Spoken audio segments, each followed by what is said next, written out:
এটাতে করেই উপরে উঠবো।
এই পানি তো মিষ্টি।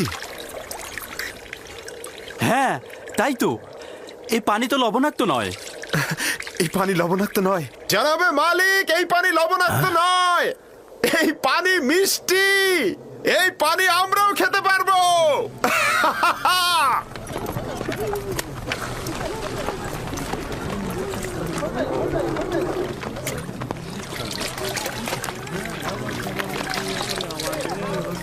আজব ব্যাপার। হ্যাঁ, একটু মুখে নিয়ে দেখুন, কত সুমিষ্ট।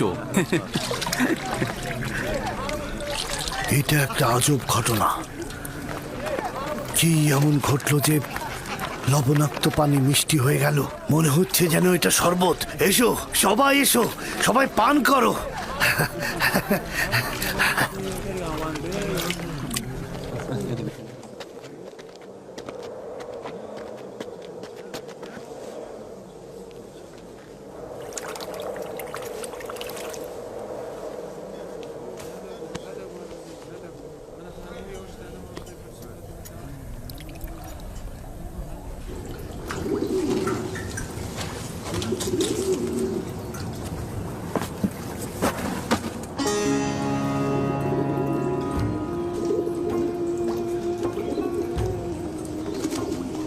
তুমি হলে বান্দাদের নাজাতের প্রতিনিধি, আর এরা হলো তোমার নাজাতের প্রতিনিধি। বালতির উপরে বসে পড়ো, যাতে কূপ থেকে নাজাত পাও। এই কূপ থেকে বের হয়ে কি আমি আব্বাজানের কাছে যাব? না, খোদা তাআলার এটাই ইচ্ছা, তুমি হবে বান্দাদের নাজাতের প্রতিনিধি। এই কাফেলার সঙ্গে দূরের কোনো দেশে চলে যাবে। তাহলে আমার আব্বাজানের কি হবে? আমি তো তাকে ভালোবাসি। তিনি অবশ্যই তোমার বিচ্ছেদে ধৈর্য ধারণ করবে, এটাই পরবর্তীকারের ইচ্ছা। আর কাফেলাদের কাছে তোমার ঠিকানা গোপন রাখবে। পারতপক্ষে তাদের প্রশ্নের খুব কম উত্তর দেবে। কিন্তু আমার পিতা তো আমার বিচ্ছেদ সহ্য করতে পারবে না। বিচ্ছেদের শোক তো মৃত্যুর শোকের চাইতেও উত্তম। যদি পিতার কাছে ফিরে যাও, তোমার ভাইরা তোমাকে হত্যা করবে। সুতরাং নীরব থাকো, পরবর্তীকারের ইচ্ছার মূল্যায়ন করো।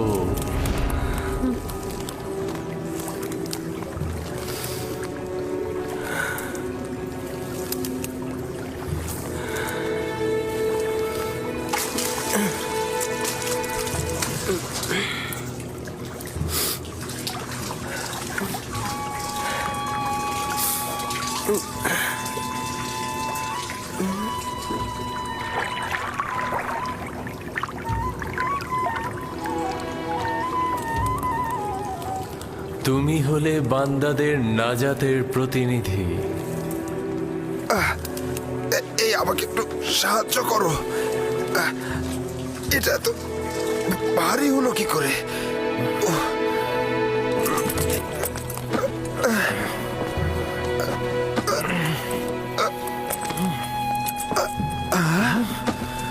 আরে আরে, এই বালতির মধ্যে এটা কি? জানাবে মালিক, তুমি কে? ফেরেশতা না ইনসান? ওঠো।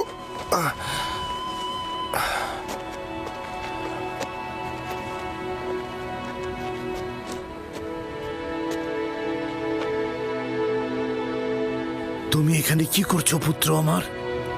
হে খুদা, এত সুদর্শন বাচ্চা আমি এর আগে কখনো দেখিনি। তুমি কূপের মধ্যে কি করছিলে? কারো জন্য অপেক্ষা করছিলে?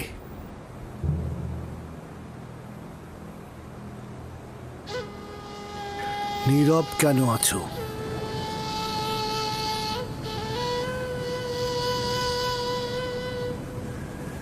আমার ভাষা বুঝতে পারছো না নাকি ভয় পেয়েছো?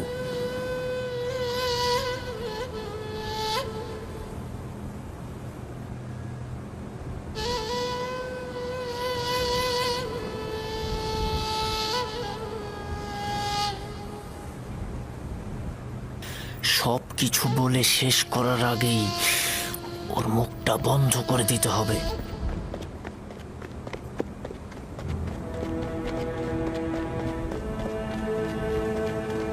শোনো, আমিও এই প্রাণী বংশের সন্তান। তুমি আমাদের দেখে ভয় পেও না বালক। ভয় পেও না পুত্র আমার। এখানে কেউ তোমাকে আঘাত করবে না। কথা বলো, তোমার নাম কি? ইউসুফ। কি আশ্চর্য, তাহলে তো তুমি কথাও বলতে পারো। হ্যাঁ, বলো তো দেখি, কোন শহরের অধিবাসী তুমি? কোন গোত্রের? কার সন্তান? আমি বলবো না। আমি চাই না তাদের কাছে ফিরে যেতে। তারা আমাকে পেলে হত্যা করবে। তার মানে তোমার আত্মীয়গণ তোমাকে হত্যা করতে চেয়েছিল? ওরাই আমাকে এই কূপে ফেলে দিয়েছিল। কিন্তু কি করা যাবে, তোমাকে তো ফিরতেই হবে। আমাকে তোমাদের সঙ্গে নিয়ে যাও। আমি বাড়িতে ফিরতে চাই না। তোমার পিতামাতার তাহলে কি হবে? না, আমি পারবো না তোমাকে নিয়ে যেতে। তাহলে আমাকে অনুমতি দাও, আমি এমন জায়গায় চলে যাই যেখানে আমাকে কেউ খুঁজে না পায়।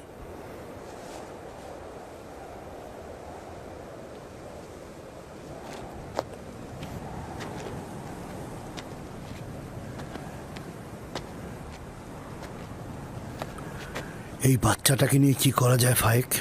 আমি চাই ওকে নিয়ে যেতে। ওর পরিবার যদি সত্যি ওকে চাইতো তাহলে কূপের মধ্যে ফেলতো। এই মাসুম চেহারা কখনো মিথ্যা বলতে পারে না। প্রকৃতপক্ষেই যদি তার জান হুমকিতে থাকে, তার জান রক্ষা করা জরুরি। ও গোলাম হিসেবেও দামি হবে। আপনি কি বুঝতে পারছেন মালিক? ওকে বিক্রি করলে কি পরিমাণ টাকা পাওয়া যাবে? আমাকে বিক্রি করে ফেলো। আমাকে গোলাম হিসাবে, দাস হিসাবে তোমরা বিক্রি করো। শুধু আমাকে এখান থেকে নিয়ে যাও। এই চেহারা দাসের নয়। তাকে নিতে হলে গোপনে নিতে হবে, কেননা তার পরিবার তাকে ছিনিয়ে নিতে পারে। যদি চাও তাহলে তোমাকে আমরা নিয়ে যেতে পারি, কিন্তু তোমাকে লুকিয়ে নিয়ে যেতে হবে, আর সেজন্য আমাদের কৌশল অবলম্বন করতে হবে। পারবে? পারবো।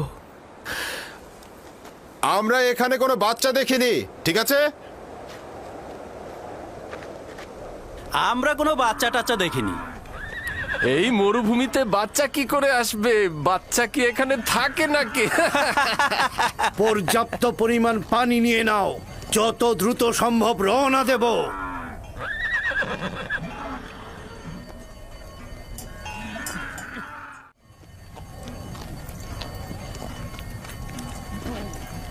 এরা কারা? এরা দস্যু নয় তো? সবাই অস্ত্র নিয়ে প্রস্তুত হও।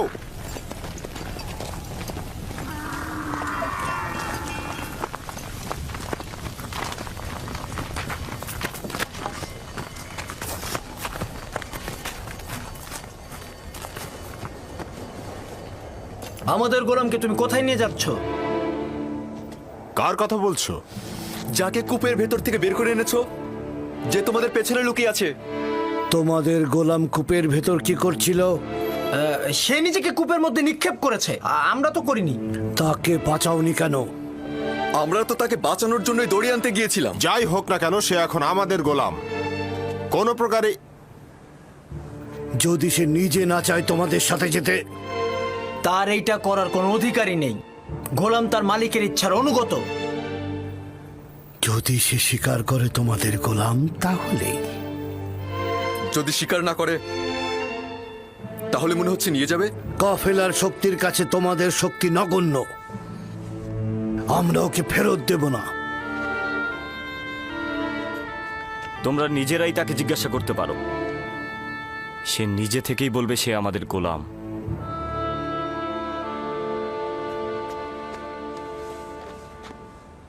তুমি এদের ভয় পেও না, তোমার কোনো ক্ষতি করতে পারবে না এরা। শুধু বলো, তুমি কি এদের গোলাম? আমাকে মিথ্যা বলার শিক্ষা দেওয়া হয়নি।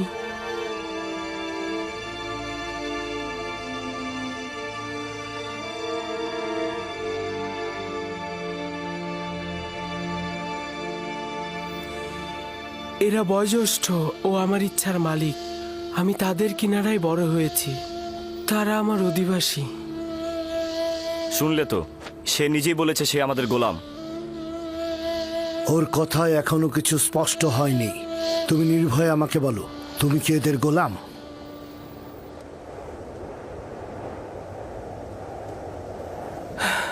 এরা বয়োজ্যেষ্ঠ ও আমার ইচ্ছার মালিক। আমি সুস্পষ্ট উত্তর এখনো পাইনি। আমি তোমাদের ইউসুফকে ফেরত নাও দিতে পারি। শক্তির প্রয়োজন হলেও তাকে নিয়ে যাব। ভুলেও এ কাজ করো না, শুধু শুধু প্রাণটা যাবে। তোমাদের কতলের সংখ্যা আমাদের থেকে কম হবে না। সত্যি করে বলো তো, এই পালিয়ে আসা গোলামের জন্য তোমরা কতটা কতল হবে আর কতটা কতল করবে? থামো সামুন। যদি হাত দ্বারাই গিট খোলা যায় তবে দাঁত কেন? ইউসুফকে মারার স্বপ্ন দেখছো? তোমাদের এই চোরাচুরির পেছনে যে কারণটা আছে সেটা আমি ভালো করে বুঝতে পারছি। যদি চাও তবে এখানেই সবকিছু ফাঁস করে দেব, আর নইলে কাফেলার সঙ্গে ওকে যেতে দাও। আপাতত বিজয়ের পতাকা তোর হাতে, কিন্তু সব সময় তোর সাথে আমার একটা হিসাব হবে।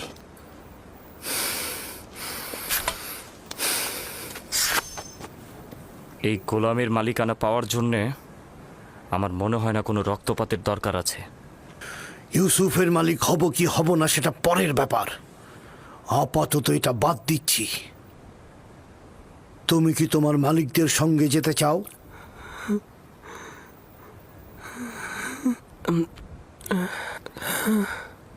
কি মনে মনে আমতা আমতা করছিস? যদি রাজি না থাকিস তবে সরাসরি বলে দে। আমরাও পালিয়ে আসা গোলামের জন্য এত আগ্রহী নই। আমরা ওকে বিক্রি করে দিতে চাই। আপনারা কি ওকে কিনতে চান? হঠাৎ এই সিদ্ধান্ত গ্রহণের কারণ জানতে পারি? কিছুটা তো কারণ আছেই। আমরা ওর পিছনে ঘুরতে ঘুরতে ক্লান্ত হয়ে গেছি, সেজন্য। ওর মূল্য কত চাও? 1000 দিরহাম। যদিও এর চেয়ে সে বেশি মূল্যবান, কারণ সে সুদর্শন ও বুদ্ধিমান। 1000 দিরহাম? তা ওই পালিয়ে আসা ভবঘুরে গোলামের জন্যে? না, আমি এত টাকা প্রদান করতে পারবো না। নেই চাই দিতে পারবো না। যা ছিল সব ব্যবসায়িক জিনিসপত্র কিনে শেষ করে ফেলেছি। ইউসুফকে দূরে পাঠানো আমাদের লক্ষ্য, ব্যবসা নয়। কি সমস্যা? চুপ থাক। কেন আমরা আমাদের লাভ ছাড়বো? হয় ব্যবসায়ীদের কাছে যা আছে তা নিয়ে নাও, নয়তো আব্বাজানের কাছে ইউসুফকে নিয়ে চলো। এবার সিদ্ধান্ত তোমার ওপর। কত দিরহাম আছে?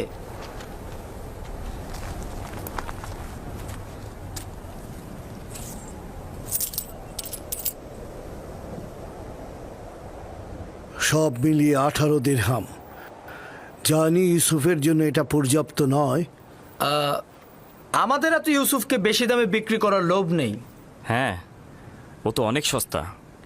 দুনিয়াতে ওর কোনো মূল্যই নেই। এমনকি আমাদের ভেড়াগুলোর যে মূল্য আছে সেটাও ওর নেই।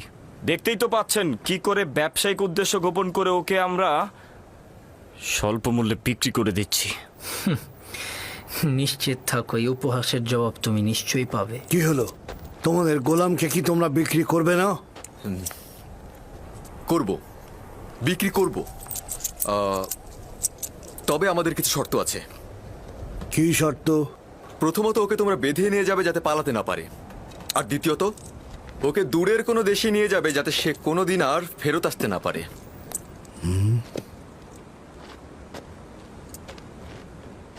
যদি একবারের জন্য তোকে ক্যানানে দেখি আমি, তবে জিন্দা ফিরতে পারবি না।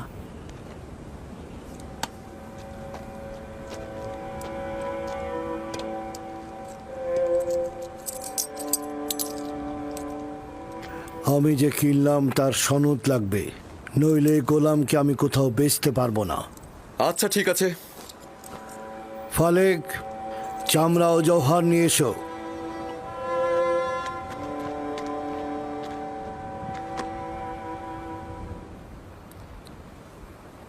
চিন্তা করিস না, এরা আমাদের চেয়ে উত্তম।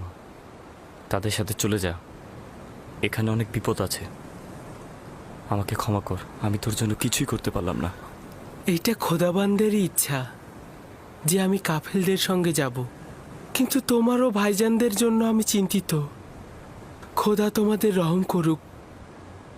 আমি সবার জন্য দোয়া করব। এমন না হয় আব্বাজান আমার বিরহে কষ্ট পাক, তাকে সান্ত্বনা দিও। গোলামের পরিচয় লেখো, আর সদিচ্ছায় যে বিক্রি করলে তাও লেখো। আর ভুলে যেও না, সনদের নিচে নাম ও মোহর উল্লেখ করতে হয়। লাবি, বেনিয়ামিনের প্রতি যত্ন নিও। তোকে একটু আদর দিতে ইচ্ছে করছে, কিন্তু এরা তো আমাকে সন্দেহ করবে। নিজের দিকে খেয়াল রাখিস, খোদাবান তোর পাশে সব সময় আছে। নিজেকে তার উপর ছেড়ে দে, সে অতীতের ন্যায় তোকে সব সময় হেফাজত করবে।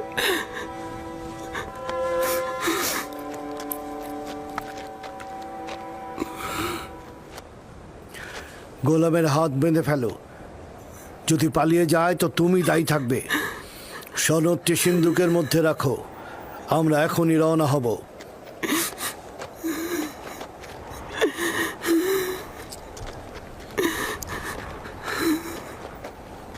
চলো যাই। যাব, তবে নিশ্চিত হয়েই আমাদের যেতে হবে।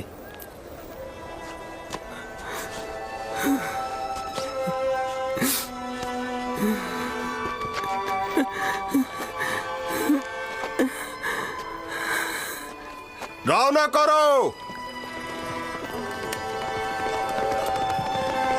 চলো যাই।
এই কান্না আর আরতির কারণটা কি? যদি আমার বিক্রেতাদের সঙ্গে খোদা হাফেজি করতে পারতাম, কেউ আমার সাথে খোদা হাফেজি করলো না। আজব, আমি তো তাদের মধ্যে তোমার জন্য কোনো দয়াই দেখলাম না, আর তোমারও তো তাদের জন্য ভয় ছাড়া আর কিছুই ছিল না। আর তুমি কিনা তাদের সাথে খোদা হাফেজ করার জন্য ব্যাকুল। এটা কি ধরনের আসক্তি? যদিও তারা আমাকে অনেক ঘৃণা করে, কিন্তু আমি তো তাদেরকে অনেক ভালোবাসি। তোমার জন্য এটাই ভালো হবে অতীতের সবকিছু ভুলে যাওয়া, কারণ আজ থেকে তুমি আমার গোলাম।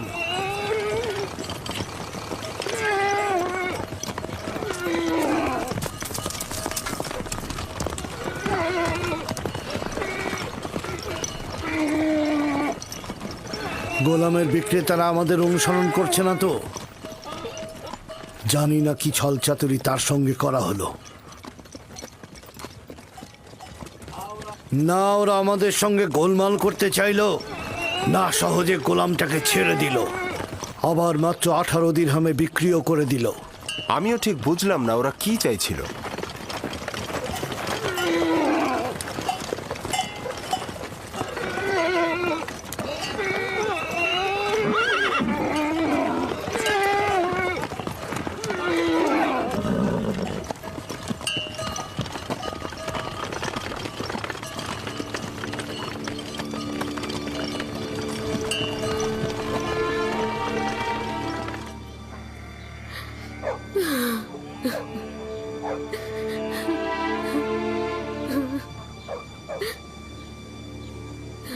অনুভব করছি ইউসুফের অবস্থা ভালো নয়।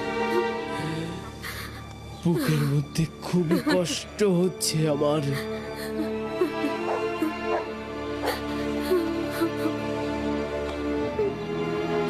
আরেকটা দিন শেষ হতে চলল। ইয়াকুব এখনো অপেক্ষায় বসেই আছে। যদি খোদাবন্ধ সদয় হন তো তবেই ইয়াকুব শান্ত হবে।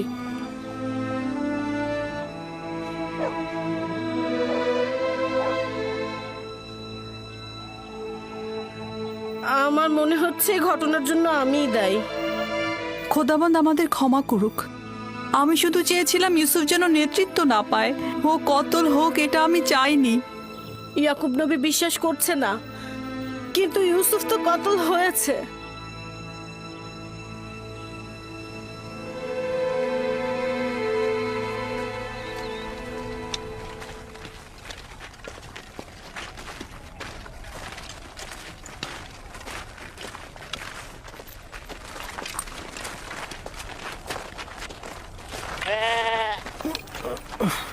কি হলো?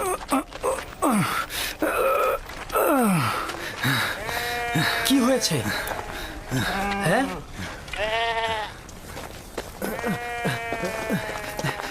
নেকড়ে হামলা করে অনেকগুলো ভেড়া মেরে ফেলেছে। তাহলে তুই এখানে কি করছিলি? মরে গিয়েছিলি?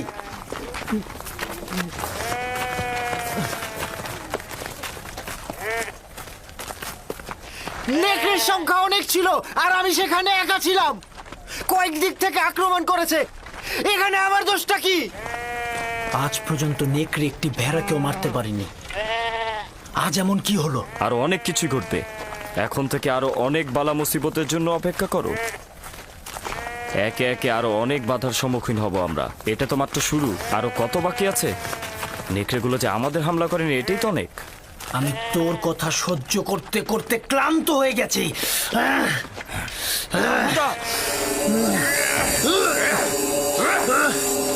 অনেক সহ্য করেছিল আমি।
দাঁড়াও, দাঁড়াও সবাই, এব্রানি গোলাম পালিয়েছে, দাঁড়াও সবাই।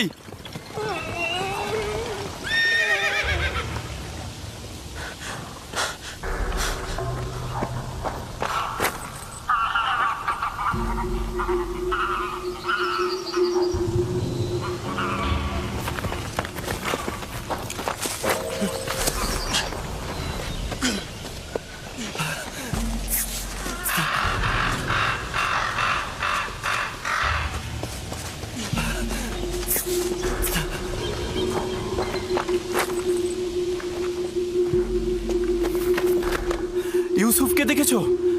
ওই যে ওই বাচ্চাটার কথা বলছি। আমি তো দেখিনি ওকে। কখন নিয়ে আসলে? সঙ্গে করে এনেছিলাম, এখন দেখি ও নেই। তার সাথে তোমার কি কাজ? ফালেক ওকে আমার কাছে অর্পণ করেছিল, এখন যদি হারিয়ে যায় আমাকে কঠিন শাস্তি দেবে।